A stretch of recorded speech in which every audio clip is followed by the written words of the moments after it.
Assalamualaikum sama gaay assalamualaikum sama gaay maa ngi ziar ñëpp. Donc ma ñëw rek wax tuuti ci débat bi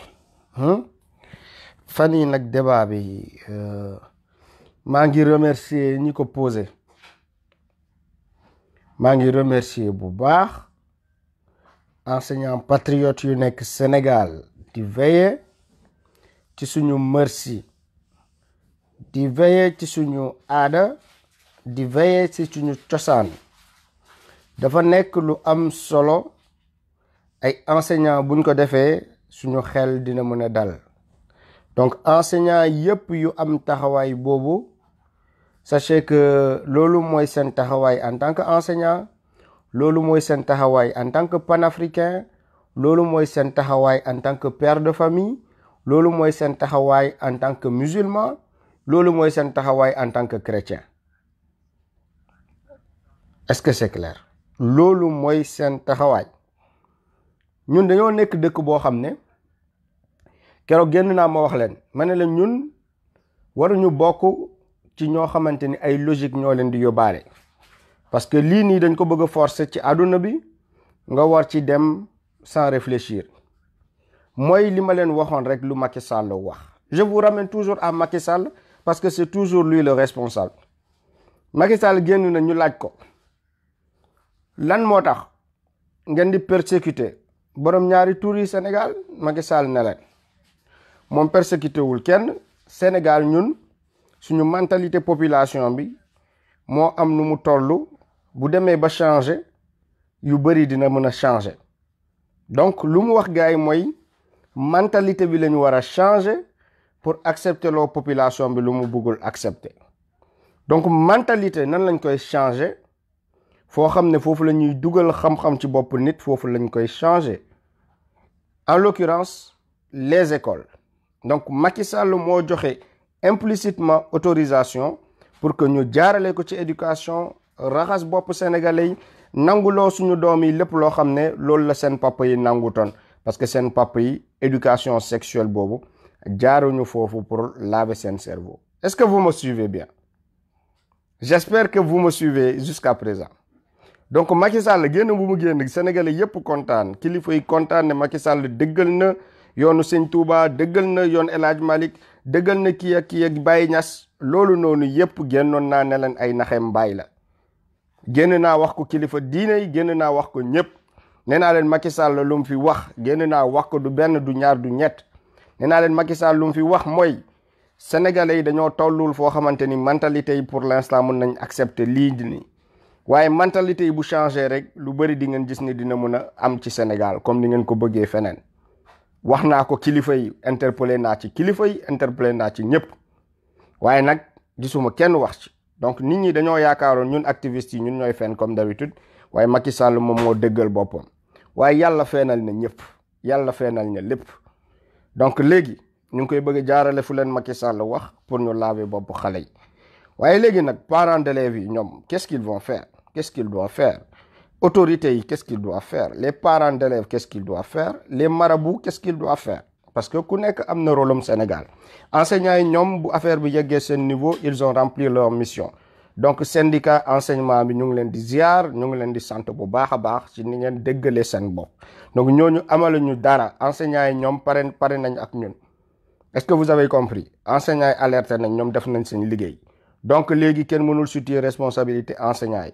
léegi responsabilité ñan la ñuy wax? responsabilité parents d'élèves yi. bu ñu waxee responsabilité parents d'élèves yi, responsabilité ñan la ñuy wax? responsabilité homme politique yi. bu ñu jógee ci responsabilité homme politique yi, responsabilité ban la ñuy wax? responsabilité kilifa diine yi. à chaque niveau de responsabilité. léegi nee naa leen enseignants yi génn nañ ci responsabilité bi.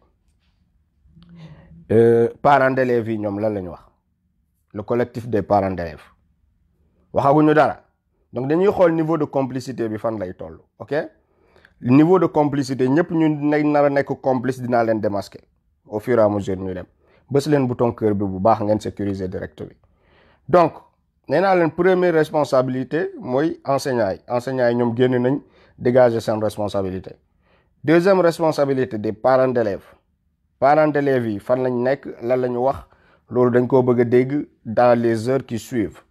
bu ñu jógee ci responsabilité parents d'élèves yi homme politique yi lan lañ ci wax Macky Sall moom lan la ci wax mu dëggal boppam comme enseignant yi ñu dëggalee seen bopp. Macky Sall bu waxee ba pare kilifa diine yi wax ñu ñoom lan lañ xalaat ci mbir mi ku nekk dina wax bu amee ñu xam ne ñun ñëpp ay responsable lañ depuis responsabilité bu gën a ndaw ba ci responsabilité kilifa diine yi bu amee ñun ñëpp ay responsable lañ. dama bëgg a wax ji leer rek dama bëgg a wax ji leer bu leer bu après comme ça bu kenn duñu ñëw emmerder laïcité noonu la fa demee gars yi dañoo ñëw laïcité bi nii ak nii ak nii ñun ñu ngi nii di sonn tey nit ñaa ngi ne suñu dëkk bi mënuñu accepter lii alors que ñëpp ñu ma leen doon wax dañoo accepter ñu instaurer laïcité du Sénégal loolu moo tax mu am lu Sénégalais yi bëggul warul am ci Sénégal lu Sénégalais yi bëgg rek loolu moo war a am ci Sénégal benn homme politique moomul Sénégal boo gisee muy jàll rek c'est parce que ñu ko jàppale dañoo bëri loolu wax ji foog mu leer donc tey ñu ngi en face ak benn danger bu mag ma situer les niveaux de responsabilité dans ce pays là ma gis ni kenn kese moom moo dëggal boppam ci ñu am responsabilité envers la nation mooy enseignants yi moo tax ma commencer par saluer d'abord les enseignants parce que lii nii foog nga nekk patriote dëgg pour nga mën ko def te ñoom def nañ ko léegi parents d'élèves yi dañu war a wax le plus rapidement possible parce que ñun France fii nii mu ngi am école yi fii gars yi def nañ ci bruit tout ça mais ñu ngi koy jàngale ci école yi ñu ngi jàngal xale yi nan la ñuy tëddee nan la ñuy amee plaisir nan la ñuy amee doom ñu ngi koy def depuis maternelle élémentaire yi ñu ngi ko fiy def éducation yooyu c'était gardé ba ci yeneen niveau xale bu ko amee ay 15 ans bu nekkee au moins ay adolescent waaye léegi ñu ngi koy jàngal ay xale yoo xam ne ay 6 ans la ñu am 7 ans ay 8 ans 9 ans donc niveau de perversion bi ñu ngi koy gën a wàccee voilà donc xale yu ndaw dañuy toog di xam nan la ñuy sëyee góor ak jigéen nan la ñuy sëyee nan la ñuy amee doom ñu leen di dugal ay perversité ci seen bopp ni ngay tëddee ni ngay defee lii loolu de buñ koy xasee ba instauré moom ñëpp képp ku jàng ci école sénégalaise ci charte boobu ngay jaar léegi nag moo tax ma ne leen responsabilité bi foog ñu situer ko les parents ne sont pas d'accord mais parents ils sont représentés par quelque chose c'est pas les enseignants tous les enseignants qui sont sortis c'est un syndicat d'enseignants qui est sorti les parents sont regroupés dans ce qu'on appelle le collectif des parents d'élèves ça existe au Sénégal il y a un collectif des parents d'élèves d'accord il y a wala quelque chose qui regroupe les parents d'élèves une des voix boo xam ne habilité à se prononcer c'est cette voix-là qui doit se prononcer donc nee naa leen à chaque niveau de responsabilité foog responsable yi génn wax ok léegi foog gars yi génn wax au niveau des parents d'élèves foog politique yi homme politique yi gars yi génn wax ok na ministre bi wax ministre de l'éducation nationale na ci Macky Sall wax au niveau politique ñaar nit ñooñu ñoo war a wax ministre de l'éducation nationale ak le président de la République de ce pays-là bu ñu jógee ci niveau de responsabilité politique ñu dem ci maraboutique Touba war nañ dégg kaddu yu fa jóge Tivaouane war nañ dégg ay kaddu yu fa jóge Ñaseen yi war nañ dégg kaddu bu fa jóge Laayeen yi war nañ dégg kaddu bu fa jóge képp ku am ay mbooloo bu lay déglu wala booy représenter Sénégal communicateur traditionnel yi war ngeen wax ci lii ñëpp a war a wax du ñu bàyyi kenn bu amee ñëpp ay responsable kenn du fi ñëw di ñu sonal di ñu naan non lii kii àndoo ci lii kiiwu ñëpp ay responsable donc képp ku am niveau de responsabilité au Sénégal tu es interpellé donc léegi noonu la ñuy régler les problèmes quoi je crois que j'ai compris une nouvelle démarche boo xam ne bu lenn jàllee ñëpp xam te kenn du fi ñëw di fi saaga kenn ñëpp dinañ ne ñii ak ñii ak ñii ak ñii ak ñii ànd nañ ci parce que moment buñ ci waroon wax nanguñu ci wax donc léegi il faut que loolu ñu d'accord ci comme ça du ñu ne kii day saaga kii day manquer respect kii parce que niveau de responsabilité bu leeree ñëpp dinañ xam ñan la ñu war a indexer bu ñuy wax d'accord boobaa kenn du mere kenn parce que non boobaa day leer nañ parce que Sénégal lu am ñu bëri dañoo yàgg mësa noppi te xam nañ ni ñoom am nañu responsabilité boo xam ne war na leen pousse ñu dëggal seen bopp par rapport à des choses bien précises defuñu ko bu ñuy wax Sénégal gars yi ne bu ñu leen cité te ñoom dañoo bokkoon ci nit yu amoon pouvoir yu waroon mën a def dara contre ça donc léegi loolu bu leeree après du ñu fi nekk di débattre sur éducation sexuelle bi man c'est comme ça que je vois comment régler le problème voilà à mon niveau très bas de compréhension si vous voulez moi voici ce que je pense de la situation après man nekkuma fi di ko juger wax naa leen lan mooy conséquences yi d'accord wax naa leen qu'est-ce que ça implique quoi ça implique que seen doomi ndaw yi dañ leen di commencer dugal ay nan la ñuy tëddee ak góor nan la ñuy tëddee ak jigéen à partir de maternelle élémentaire wax leen nii la ñuy amee doom loo xam ne ñun buñ ko doon jàng suñu école fekkoon na sax ñu nekkoon collège mais xale yi léegi élémentaire lañ koy commencer jàng donc bu dee 15 ans nga doon am pour jàng ko léegi 8 ans 9 ans lañ la koy jàngal ndax dina pousse xale yi ñu gën a accepter tëdd ak góor tëdd ak mag boo xam ne xam nañu lu mu bëgg ci ñoom bu leen ko waxee war nañ ko mun bëgg a découvrir à leur âge ba ñoom tamit ñu ne lii jàng naa ko xaaral ma xool la lay joxe ñu dem tëdd ak ay mag voilà donc xale ndax mag pédophile bu ko jegee xale bi sax du daw ci ay loxom ne lii dama ko bëgg a découvrir xool la lay joxe parce que loo xamul xamoo ko mais lu ñu dugal sa bopp ba pare curiosité am na dinaa bëgg a dem xool la lay joxe donc muy noonu daal man de nii laa gisee mbir mi waaw à mon niveau ici là d'activiste man génn naa déggal naa sama bopp activiste yi tamit am ngeen ci responsabilité non chaque activiste génn parce que Sénégal léegi dañoo am pouvoir bi nee naa leen Macky Sall kese yoru ko ni ma leen wax ni yëpp niveau de responsabilité yëpp c'est des échelons de pouvoir boo xam ne ay nit am nañ ko pour pressionner pour teg pression par rapport à quelque chose bu ñu bëggal mu jàll. Est-ce que vous avez compris? Donc ñun activistes yi am nañu suñu responsabilité communicateurs traditionnels yi puisque ñoom dañuy encaisser ay millions ci Sénégal pour nanguloo nit ñi coronavirus ak yeneen yi puisque da ngeen di encaisser kon am ngeen pouvoir ci Sénégal communicateurs traditionnels yi tamit war nañ génn léegi puisque Macky Sall reconnaître na leen benn pouvoir boo xam ni ñun tamit soxla nañ ko pour ñu mu peser ci volonté peuple bi est-ce qu'on se comprend? J'espère qu'on s'est bien compris ñun activistes yi war nañ génn wax ñun ñi nga xamante ni tamit am nañu ay milliers de doomu aadama yu ñuy déglu ci internet bi ku nekk war na génn déggal boppam voilà ku nekk def ko génn def ko man de def naa ci sama wàll voilà léegi nag man du ma ne forcément éducation sexuelle bi ça a un lien avec l'homosexualité je ne le pense pas forcément je ne le pense pas parce que amalgame tamit bu ñu ko def parce que dañoo bëgg a xeex benn affaire vous avez compris éducation sexuelle bi ça ne veut pas dire éducation à l'homosexualité ça aussi c'est pas vrai donc il faut que ñu wax loo xam ne day mun a dugg ci bopp nit ñi quoi waxuma ndax loolu amu ci mais waxuma tamit ça se résume à ça est-ce que vous avez compris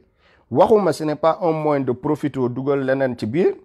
mais je dis que éducation sexuelle ne veut pas dire éducation à l'homosexualité loolu tamit foog nit yi mun ci def différence léegi nag c'est une porte ouverte d'accord mais ça ne veut pas se résumer à ça est-ce que vous avez compris voilà donc ñu encaissé yëpp sa waay ñun on est là suñu sifflet la ñu yor di sifflet piip sëñ Léona Niassène dëggal na boppam tëggal leen ko tama piip sëñ Léona Niassène dëggal na boppam nee na Macky Sall bu ñu fontoo nañ ko génnee ci cadre niveau de responsabilité yi nga xamante ni nit waroon na taxaw assumer ko par rapport ak Sénégal fu mu toll moom génn na remplir contrat am ak ñun peuple bi ñu siffler ko léegi ñuy xaar ku génn rek ñu siffler ku noppi ñu cocher ñu marquer ñu xaaral ba éducation sexuelle bi yoraat si ñu siffler ku noppi ñu cocher ku valider boppam ñu génn siffler la c'est comme ça léegi y a plus de après on va avancer étape par étape ci mentalité sénégalais vous allez voir que ñun dinañ ko changer positivement dinañ ibbi bëtu nit ñi ci lan mooy nekkoon ay responsabilités yoo xam ne nit yi dañ koo bañ a assumer donc kenn du fi ñëw di dox suñu maay ñun ay kàngaam lañu ay borom xel lañu ay borom xam-xam lañu mun nañ xalaat mun nañu comprendre donc on va tous comprendre ensemble on va tous réfléchir ensemble kenn du mer incha allah donc affaire bi daal mu ngi noonu man de noonu nii laa ko gisee nii laa ko gisee waaye léegi nag maa ngi toog observer génn naa vidéo bi mën ngeen ko jël yóbbu ko fu leen neex yóbbu leen ko partager leen ko fu ne donc man génn naa wax leen li ma si xalaat léegi maa ngi toog observer bu amee dinaa xam ni nu mu demee ni ma leen ko tracé noonu la demee rek ñii ak kii ak kii ak kii ak kii ak kii ñoom ñëpp si lañ ànd donc nañ ko assumer peuple bi tamit am na niveau de responsabilité am si peuple bi société civile bi parce que dama wax responsabilité politique mais société civile ñëpp ñi nga xamante ni tamit war nañ mën a yëngu man ak yéen peuple bi parce que yéen tamit am ngeen seen responsabilité je vous ai oublié mais parmi parents d'élèves yéen a ngi ci mais le reste du peuple tamit am ngeen seen responsabilité qu'est-ce que vous dites de ça la mobilisation citoyenne ay manifestation yëngal Dakar def loo xam ne xoolal da ngeen maaroon ngeen di xaar occasion bu ëpp rek ngeen këpp si kaani ngeen ñëw yéen ñëpp ngeen génn ngeen ne waa ji yàgg nañ la xool bàyyi la ngay def là ça suffit là ngeen wax ko Macky Sall xool leen mu xam ne là il est face à son peuple qui dit non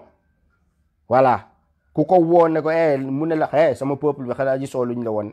nee nañ non c'est un non catégorique gisoo leen mobilisation bi contre ça donc moi Macky Sall je ne peux rien faire sinon ma topp li sama peuple bëgg sinon du ma ci mën dara donc peuple bi tamit bàyyi leen di accuser président yi Macky Sall di naan Macky Sall moo def lii boo leen deful lu war Macky Sall moom il a des responsabilités tamit il doit rendre des comptes moom tamit dañ koy yilif boo leen deful lu war moom tamit ñu koy yilif buñ jàkkaarloog moom day cédé est-ce que vous avez compris day cédé te bu cédé ñun dañ koy saaga nañ ko saaga parce que yéen da ngeen ànd ak moom pour ci cédé boobu noonu moo tax mu cédé boo leen ko wanee ni yoon bi lañu war a jël du cédé donc bañ naa Macky Sall bañ naa ko waaye tamit dañ ko waxal loo xamante ni parfois yéen a ko ciy dugal loolu tamit mooy dëgg parfois yéen a ko ciy dugal waaw boo leen toogee noppi moom day def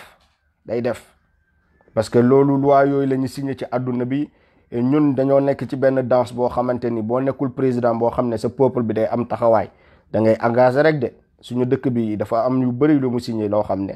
mënu ko bañ est-ce que vous avez compris donc peuple bi niveau de responsabilité peuple bi lañ fay jauger xool fu mu toll donc bàyyi leen de accuser Macky Sall sur tout et n'importe quoi tamit bu defee ñu wax bu defee tamit bu deful tamit mais yaakaar naa moom li ma waxoon gars yi depuis le début mooy mentalité sénégalais yi donc jox na leen benn piste boo xam ne gars yi mënoon nañ ko exploiter waaye piste bi bu jàllee ci yéen la pas ci moom forcément d'accord waaw ñun ñëpp ñu encaisser daal ñun ñëpp ñu assumer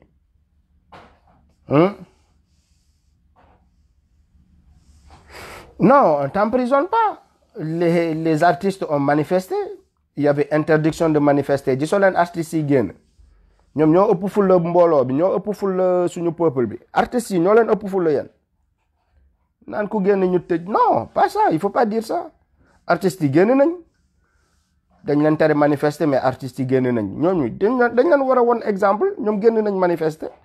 te dara fekku leen ci gars yi ñëw nañu wax nañ lu leen neex ku nekk ñu bind këram détermination la rek bu fekkee 100 personnes ñooy génn bu kenn génn bu dee milliers de personnes ñooy génn ni ñëpp génn donc Macky Sall sera obligé d'encadrer la manifestation mais bu dee comme d'habitude ay 20 nit ñooy génn 30 nit bu leen génn parce que da ngeen di sacrifier 20 personnes yooyu mais bu dee ku nekk nee na affaire bii nii du ma toog kër ga parce que sama doom am naa doom bu nekk kër ga day jàngi école donc lii nii bugguma ko ay nit bu ñuy dem pour xeexi ji ko duñ ma fi bàyyi parce que ça me concerne aussi nga génn takk sa daal nga dem loolu mooy patriotisme waaye doo toog nga ne non sama voisin bi demal na ma garaawul kon dina bëri nit yow nag sa doom donc accepté nga boo toogee sa kër donc yow accepté nga bu fi wax dara état bi bu ñu fi sonal après boo ci d'accordul da ngay génn nga ne li d'accordu ma ci boo ci noppee rek da nga ci d'accord lu ci am rek encaissé affaire noonu la demee donc sama gars yi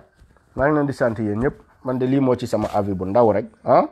j'espère que ça édifiera certains dina am ñeneen am yeneen piste de réflexion yeneen perspective yoo xamante ni mun nañ ko aborder la question aussi donc tout ça là c'est des bribes d'information yoo xam ne mun nañ ko dajale après on les exploite, n'est-ce pas? Donc loolu la quoi jërëjëf sama gars yi nekk leen ci jàmm. Bonne soirée à tous. Ciao.